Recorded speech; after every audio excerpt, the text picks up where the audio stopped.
Praise the Lord. கர்த்தர் இயேசு கிறிஸ்துவின் ஜீவன் நாமத்தில் வாழ்த்துக்கள் தேவ பிள்ளைகள. சங்கீத தியானத்தில் இந்த நாளில் நீங்கள் 19ஆம் சங்கீதத்தை படிச்சிருப்பீங்க. ஸோ அதை தான் நாங்கள் தொடர்ந்து தியானம் செய்து கொண்டு வருகிறோம். என்ன படிச்சுட்டு இருக்கோம்? கர்த்தருடைய வார்த்தை ஏன் விரும்பப்படத்தக்கது, கர்த்தருடைய வார்த்தை ஏன் மதுரமாக இருக்கிறது, அது விரும்புகிறனால என்ன ஆசீர்வாதங்கள் வரும் அப்படிங்கிறத நாங்கள் படிச்சுக்கிட்டே வரோம் இல்லைங்களா?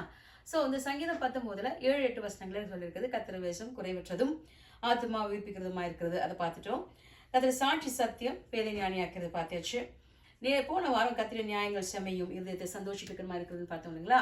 ஸோ இந்த வாரம் என்ன படிக்கணும்னா அதுக்கு அடுத்த பகுதி நீங்களே கெஸ் பண்ணியிருப்பீங்க இல்லைங்களா? கர்த்தருடைய கற்பனை தூய்மையும் கண்களை தெளிவிக்கிறதுமாக இருக்கிறது. இதை தான் நாங்கள் கவனிக்க போகிறோம். நான் உங்களுக்கு நேற்று போன வாரமே ஒரு சார்ட் மாதிரி போட்டு காட்டினேன், ஞாபகம் இருக்குது உங்களுக்கு? இது உங்களுக்கு ஈஸியாக இருக்கும் புரிந்து கொள்கிறதுக்கு. கர்த்தருடைய வசனம், அதனுடைய குணாதிசயம், அதன் வரலாறு ஆசீர்வாதங்கள், இதை கை கொள்ளுகிறதுனால் உண்டான ஆசீர்வாதங்கள், இதை நாங்கள் படிச்சுட்டே இருக்கிறோங்களா? ஸோ கர்த்தருடைய வேதம் எப்படிப்பட்டது? அது குறைவற்றதாக இருக்கிறது. அதோடைய குணம், அதில் எந்த ஒரு குறையும் காணப்பட முடியாது. அது ஆசீர்வாதம்னா நம்மை உயிர்ப்பிக்கிறதாக இருக்கிறது. அது மாத்திரம் இல்லை, கர்த்தருடைய சாட்சி எப்படிப்பட்டது? அது சத்தியம், ஷூர், அண்ட் அது பேதையை ஞானியாக்குகிறது. கர்த்தருடைய ஸ்டாச்சுஸ், அது இங்கேருந்து நியாயங்கள் இருக்கிறது. நான் சொன்னேன், அது வந்து ஆக்சுவலாக ஸ்டாச்சுஸ்னா சட்டங்கள். அப்போ கர்த்தருடைய சட்டங்கள் எப்படிப்பட்டதாக இருக்குது? செம்மையும் இருதயத்தை சந்தோஷிப்பிக்கிற மாதிரி இருக்கிறது. அப்போ ஒரு மனிதன் கர்த்தர் வசனத்தை கேட்கும் பொழுது அவன் உயிர் அடைகிறான். அது வரைக்கும் மரித்த நிலைமைதான், ஆத்துமா மரித்த நிலைமைதான். நான் பாவங்களிலே மரித்திருந்த எங்களை கர்த்தர் உயிர்ப்பித்தார். அதனால அந்த கர்த்தர் வசனம் வரும்பொழுதுதான் அது நம்மை உயிர்ப்பிக்கிறது, நம்முடைய பேதமை அறியாமையை போக்குகிறது, ஞானியாக்குகிறது. அதுக்கப்புறம் பார்த்தோம், அது நம்மை சந்தோஷிப்பிக்கிறதுன்னு பார்த்தோம் இல்லைங்களா? இந்த வாரம் கர்த்தருடைய கற்பனைகள் அது எப்படிப்பட்டதான்? அது தூய்மையும் கண்களை தெளிவிக்கிறதா. இதை பற்றி இன்னைக்கு இது மட்டும்தான் சொல்லிக் கொடுக்க போறேன், டைம் இருக்காது. அதனால கர்த்தருடைய கற்பனை அப்படின்னு சொல்லும் பொழுது என்னன்னு பாத்தீங்களா, இங்க பாருங்க, 1 யோவான் 2ஆம் அதிகாரம் 7ஆம் வசனம் எடுத்துக்கோங்களேன். உங்க வேதாகமத்துல 1 யோவான் 2:7 அதான் சொல்லியிருக்கிறது. சகோதரரே, உங்களுக்கு புதிய கற்பனை அல்ல, ஆதி முதல் நீங்கள் பெற்றிருக்கிற பழைய கற்பனையே எழுதுகிறேன். அந்த பழைய கற்பனை நீங்கள் ஆதி முதல் கேட்டு இருக்கிறீர்களே, அதனது பழைய கற்பனை. யோவான் இயேசுடைய அன்பின் சீஷன். அவர் அதை எல்லாத்தையும் அப்படி அழகா நேர்த்தியா நமக்கு சுவிசேஷங்களில் எழுதி வைத்திருக்கிறார். இப்ப இந்த பழைய கற்பனை என்ன அப்படின்னு பாத்தீங்கன்னா, மத்தேயுல 22ஆம் அதிகாரம் 37ஆம் வசனத்துல அந்த கற்பனை கொடுக்கப்பட்டிருக்குது. என்ன கற்பனை? இயேசு அவரை நோக்கி, உன் தேவனாகிய கர்த்தரை முழு இதயத்தோடு, முழு ஆத்மாவோடு, முழு மனதோடு அன்பு கூறுவாயாக, இல்லைங்களா? அதுதான் பிரதான கற்பனை. அதுக்கு 2ஆம் கற்பனை என்னது? இணையானது, ஒப்பானது. உன்னிடத்தில் நீ அன்பு கூறுகிறது போல பிறனிடத்தில் அன்பு கூறாய். இதுதான் பழைய கற்பனை. அப்படின்னா அன்பு கூறுங்க. Love your God with all your heart. உள்ளத்திலிருந்து, உள்ளான மனிதிலிருந்து நீங்க நேசிங்க அப்படின்னு சொல்லி கொடுக்குறாரு இல்லைங்களா? அது சொல்லி கொடுத்துட்டு அந்த கற்பனைக்கு பத்தி இன்னொரு தடவை சொல்றாரு பாருங்களேன். புதிய கற்பனை அப்படின்னு சொல்றாரு. அந்த 8ஆம் வசனம் பாருங்களேன். சகோதரரே, நான் உங்களுக்கு 8ஆம் வசனம், மேலும் நான் புதிய கற்பனை உங்களுக்கு எழுதுகிறேன். பழைய கற்பனை சொல்லிட்டாரு, இப்ப புதிய கற்பனை சொல்றாரு. அது உங்களுக்குள்ளும் அவருக்குள்ளும் உங்களுக்குள்ளும் மெய்யாய் இருக்கிறது.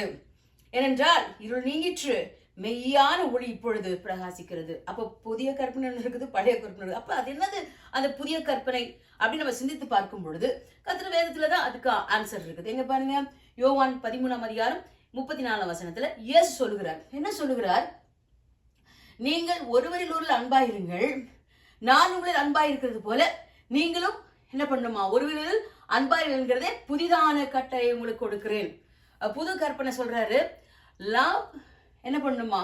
Each other as I have loved. நான் நேசித்தது போலயே நீங்க நேசிக்கணும் அப்படின்னு சொல்லி புதிய கற்பனை கொடுக்கிறார். எப்படி பழைய கற்பனை 2 பகுதி இருந்ததோ, புதிய கற்பனை 2 பகுதி இருக்கிறது. அடுத்த வசனத்தை பாருங்களேன். அடுத்த வசனம் சொல்லுகிறது, நீங்கள் ஒருவரில் அன்பாயிருக்கிறவர்களா இருந்தால் அதனால் நீங்கள் அவருடைய சீஷர்கள் என்று எல்லாரும் அறிந்து கொள்வார்கள். அப்ப நீங்க நேசிக்கிறத மக்கள் பார்க்கக்கூடியதா இருக்கணும். அவங்க பார்த்து சொல்லணும், இயேசுவின் சீஷன், அதனாலதான் இப்படி நேசிக்கிறோம் அப்படின்னு சொல்லணுமா? அதான் புதிய கற்பனை. இந்த கற்பனை நீங்கள் அறிந்து கொண்டிருந்தால், இந்த கற்பனை தூய்மையா இருக்கிற அப்படின்னால அது உங்கள் கண்ணோட்ட perspective, it enlightens your eyes. உங்களுடைய கண்ணோக்கங்கள் வித்தியாசமாக இருக்கும் என்று சொல்லி கர்த்தர் வேதம் சொல்லுகிறது. அப்ப கவனிங்க, இயேசு கிறிஸ்துவின் அன்பு எப்படி நேசிச்சாரு? இயேசுவின் அன்பு எப்படிப்பட்டது அப்படின்னு பார்க்கும்போது, இயேசு அப்படி நேசிச்சாருன்னா எப்படி நேசிச்சான்னு கவனிக்கணும் இல்லைங்களா? அப்படி அன்பு அகலம், நீளம், ஆழம், உயரம் இன்னதென்று உணர்ந்து கொள்ளுங்கள் என்று சொல்லி எபேசியர்ல 3ஆம் அதிகாரத்துல பவுல் எழுதுகிறார். அப்ப அதுக்கு ஒரு 4 பரிமாணங்கள் இருக்கிறான், 4 dimensional, ரைட்? அப்ப அந்த 4 பரிமாணம், முதலாவது அகலம். அகலம் என்று சொல்லும் பொழுது அவர் எல்லாரையும் நேசிக்கிறாராம்.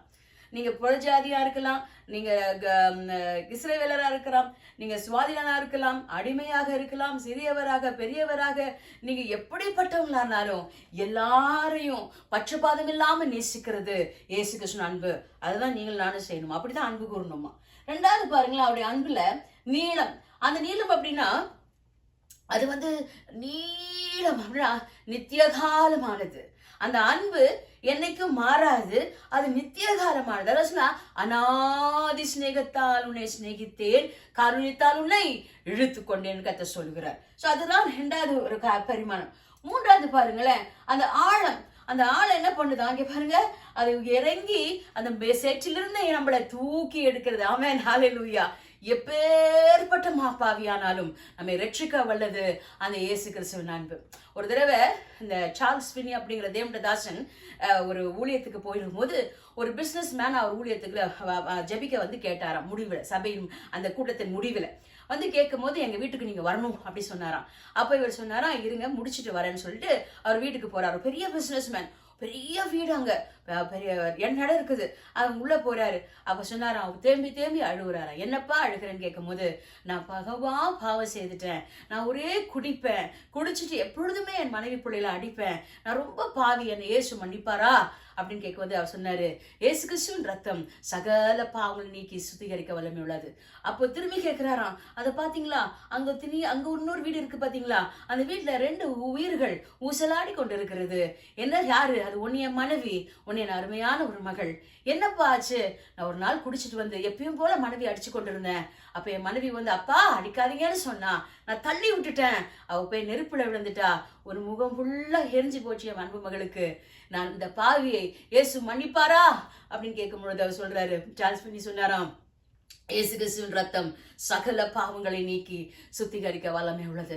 ஆம் தேவ பிள்ளைல, ஆண்டோடைய அன்பு எப்பேற்பட்ட பாவனாலும் நீங்க மன்னன் திரும்பி அவரோடு கூட்ட ஐசப்பா என்ன மன்னிங்கன்னு சொல்லும் பொழுது அவர் மன்னிக்கிறவராக இருக்கிறார். அவர் பாவங்களுக்கு தக்கதாக செய்யாதேவர் அல்ல, அவர் அக்கிரமங்களுக்கு சரி கட்டாமல் இருக்கிறார் என்று சொல்லி நாங்க 103ஆம் சங்கீதத்திலையும் படிக்கிறோம் இல்லைங்களா. அப்ப அந்த இயேசு கிறிஸ்து ரத்தம் அவர் பாவியும் சேற்றிலிருந்து தூக்கி விடுக்கிறது தான் ஆழமான அவருடைய அன்பின் இது. சோ 4வது பரிமாணம் பாத்தீங்கன்னா உயரம். நம்மளை கீழே தூக்கிட்டு அப்படி விட்டுல, நம்மளை தூக்கி அவரோடு கூட உன்னதங்களிலே உட்கார வைத்திருக்கிறார். ஆமென், ஹல்லேலூயா. நமக்கு ஒரு நல்ல ஒரு ஸ்தலத்தை ஏற்படுத்தி இருக்கிறார், நம்மளை கூட்டிட்டு போகிறார். அப்படிப்பட்ட உன்னதமான ஒரு அழைப்பை உங்களுக்கும் எனக்கும் அந்த இயேசு கிறிஸ்துவின் அன்பு தந்திருக்கிறது. பிள்ளைய உணர்ந்து கொள்ள முடிகிறதா உங்களால? இயேசு உங்களை நேசிக்கிறார். யாரும் உங்களை நேசிக்கிறாட்டும், இயேசு உங்களை நேசிக்கிறார். தேவ பிள்ளைல, அந்த நேசத்தை தான், அப்படிதான் நீங்களும் நானும் மற்றவங்களை நேசிக்கணுமா, எல்லாரையும் நேசிக்கணும். அது அந்த நேசத்துல குறைவு வரக்கூடாது. அந்த நேசம் எப்படிப்பட்டவனானாலும் இயேசு கிறிஸ்து அன்பை காட்டக்கூடியதாக இருக்க வேண்டும். அந்த இயேசு கிறிஸ்து, நீங்க அவரோடு கூட இருக்க போறீங்க இல்லையா, இவங்களும் உங்க கூட இருக்க போறாங்களே, மறந்து போயிடக்கூடாது. அந்த அன்பு அப்படிப்பட்ட ஒரு அன்பாக இருக்க வேண்டும். அது மாத்திரம் இல்ல, அந்த பாருங்களா, 2வது இணையான 2வது இயேசு எப்படி நேசிச்சாரோ அது சிநேகிங்கள். அப்போ நியூ கமாண்ட்மெண்ட் தான், சரி சார். அதுக்கப்புறம் பாத்தீங்கன்னா இந்த பழைய கமாண்ட்மெண்ட் சொல்லுது இல்ல, அதுல ஒரு ஸ்லைடு விட்டு நினைக்கிறேன். அதாவது 2வது சீஷர் பாத்தீங்களா. அப்போ அந்த 13ஆம் அதிகாரத்துல சொல்லுது, மத்தவங்க முன்னிலை இயேசுவை காணணும் இல்லைங்களா. ஒண்ணு இயேசு கிறிஸ்துவை போல நேசிக்கணும், அடுத்தது அவருடைய அன்பை நீங்க வெளிப்படுத்தணும், மத்தவங்களை பார்க்கணும், அப்ப சாட்சியாக இருக்கணும். அதான் அர்த்தம். அப்போ இந்த பழைய கமாண்ட்மெண்ட் என்ன சொல்லுதுன்னா, பழைய பட்டியல் என்ன சொல்லுதுன்னா, நீங்க எல்லாருக்கையும் அன்பு கூற வேண்டும் சொல்லுகிறது. ஆனா புதிய கற்பனை சொல்லுகிறது, எப்படி அன்பு கூறணும், இயேசுவை போல நீங்க அன்பு கூறணும். நீங்க இயேசுவை போல அந்த அன்பை நீங்க மற்றவர்களுக்கு காட்ட வேண்டும், மற்றவர்கள் இயேசுவை உங்களில் காண வேண்டும். அதுதான் இந்த புதிய கற்பனையின் காரியமாக இருக்கிறது. நான் எப்படி நேசிக்கணும்னா, அப்ப நீங்க நினைச்சு பார்க்கணும், ஆண்டவரே நான் மற்றவர்களை உண்மை போல் நேசிக்கிறேனா, am I loving others just the way you love? அது மாத்திரம் இல்ல, நான் மற்றவங்களை நேசிக்கிறத மற்றவங்க என்னை இயேசுவின் சீஷனாக பார்க்கக்கூடியதாக இருக்கிறதா? Can others be able to see the Christ in me? என்னை பார்க்க முடிகிறதா என்றுள்ள அதான் புதிய கற்பனை நம்ம நிறைவேற்றுகிறதாக இருக்கிறது. அது பாத்தீங்களா, இந்த 3 காரியங்களை நீங்க சிந்தித்து பாருங்க. உங்களுக்கு கர்த்தர் உங்களுக்கு வேண்டிய கிருபைகளை தருவாராக. அப்ப தேவ பிள்ளைகளை கண்களை மூடி நாங்கள் ஜெபிக்கலாம். ஆண்டவர்கிட்ட சொல்லலாம், ஆண்டவரே நான் மற்றவர்களை உம்மை போல் நேசிக்கிறேனா? ஆண்டவரே நான் உம்முடைய சீஷனாக, நீர் அழைத்த சீஷனாக நான் இருக்கிறேனா என்று சொல்லி நீங்க சற்று தினாதி பாப்பீங்களா? தேவ பிள்ளைல கர்த்தருடைய கற்பனை அது அப்படிப்பட்ட, அதாவது நீங்க செய்யுங்கன்னு மட்டும் சொல்ல, எப்படி செய்யணும் என்று சொல்லி சிலுவை உமக்கு காட்டி கொடுத்திருக்கிறது. அன்பின் சின்னமாக சிலுவை இருக்கிறது, அது உங்களுக்கு காட்டி கொடுத்திருக்கிறது. அதை தான் உங்களோட வாழ்க்கை நீங்க அபியாசிக்கணும். கண்ணில் முடிச்சு ஜெபிக்கலாம் தேவ பிள்ளைல. இது வரைக்கும் எனக்கெல்லாம் இந்த கசப்பினால, கோபத்தினால என்னால நேசிக்க முடியலன்னு சொன்னீங்கன்னா கூட, இன்னைக்கு இயேசுவிட்ட நீ கேட்டீங்கன்னு சொன்னா கர்த்தர் தம்முடைய அந்த அறிவு கெட்டாத சிநேகத்தை, அந்த அன்பை உங்களிலே ஊற்றி உங்களையும் இயேசுவை போல் நேசிக்க கிருபை செய்வார். கண்ணில் மூடி ஜெபிக்கலாம். அன்பான இயேசப்பா, இந்த நாளிலும் கூட கர்த்தாவே இந்த அருமையான சத்தியத்தை கர்த்தர்களுக்கு போதித்ததுக்காக உமக்கு ஸ்தோத்திரம். ஆமாண்டவரே, புதிய கற்பனைகளை கர்த்தருக்கு தந்துட்டு போயிருக்கிறீங்க, எங்களுக்கு காட்டி கொடுத்துட்டு போயிருக்கிறீங்க. உங்களுடைய அடிச்சுடுமைகளை நாங்கள் பின்பற்ற கர்த்தர்களுக்கு வேண்டிய கிருபையில தருவீராக. ஒரே ஒரு வாழ்க்கை தான் இருக்கிறதப்பா, அந்த வாழ்க்கையை இயேசுக்காக ஒளி முடிக்க எங்கள் ஒவ்வொருவருக்கும் வேண்டிய கிருபையில தருவீராக. உம்மை போல தாழ்மை, உம்மை போல பொறுமை, உம்மை போல சகிப்புத்தன்மை, உம்மை போல கீழ்ப்படிதல், அந்த அன்பிலே இருக்கிற அந்த எல்லா பரிமாணங்களும் எங்களுக்குள்ளே காணப்படட்டும் கர்த்தாவே. மற்றவர்கள் எங்களை இயேசுவின் சீஷன் சொல்லத்தக்கதான ஒரு சாட்சி உள்ள ஜீவித்தை ஜீவிக்க எங்கள் ஒவ்வொருவருக்கும் வேண்டிய கிருபையில தாங்க. நான் எங்கள் சுயம் அழிந்து போவதாக, எங்களுடைய ஜென்ம சுவாபங்கள் நீங்கி போவதாக, பரிசுத்த ஆவியானவர் எங்களுக்குள்ளே இயேசுவின் மகிமையின் பிரசன்னத்தால் நிரப்பி எங்களை தேவ இயேசுவை மற்றவர்கள் காணத்தக்கதாக நாங்கள் வாழ எங்களுக்கு கிருபை செய்வீராக. இன்னைக்கு யாரெல்லாம் அதை விரும்பி கொண்டு அதை கேட்டுக்கொண்டு இருக்கிறார்களோ அவங்களுடைய உள்ளங்களை அப்படியாய் மாற்றுவீராக. இயேசுவை போல் நேசிக்க கிருபை செய்வீராக. ஆண்டவரே, உங்களுடைய பிள்ளைகளாக உமக்கு சாட்சிகளாயிருக்க கிருபை செய்வீராக. நீர் எப்படி சத்துருக்களை சிநேகித்தீரோ, ஆண்டவரே நீர் எப்படி அவர்களை சிலுவையிலே அடித்து தொங்கப்படும் வேளையில மன்னித்தீரோ, அப்படி போல மன்னிக்க கிருபை செய்வீராக, நேசிக்க கிருபை செய்வீராக. ஆண்டவரே, உம்மை போலங்களே மாற்றுங்க. நீங்க சீக்கிரமா வர போறீங்கப்பா. நடக்கிற எல்லா காரியங்களும் அதையே காட்டி கொண்டு இருக்கிறது. ஆகவே நாங்களுக்கு உண்மைத்துமாய் சாட்சியாய் வழங்க கிருபை செய்யுங்க. நீங்க வரும்போது எங்களை அழைத்து செல்லுங்க. துதி கன மகிமை யாவுக்கு செலுத்துகிறேன். இயேசுவின் நாமத்தில் கேட்கிறேன் பிதாவே. ஆமென், ஆமென், ஆமென். Praise be to God.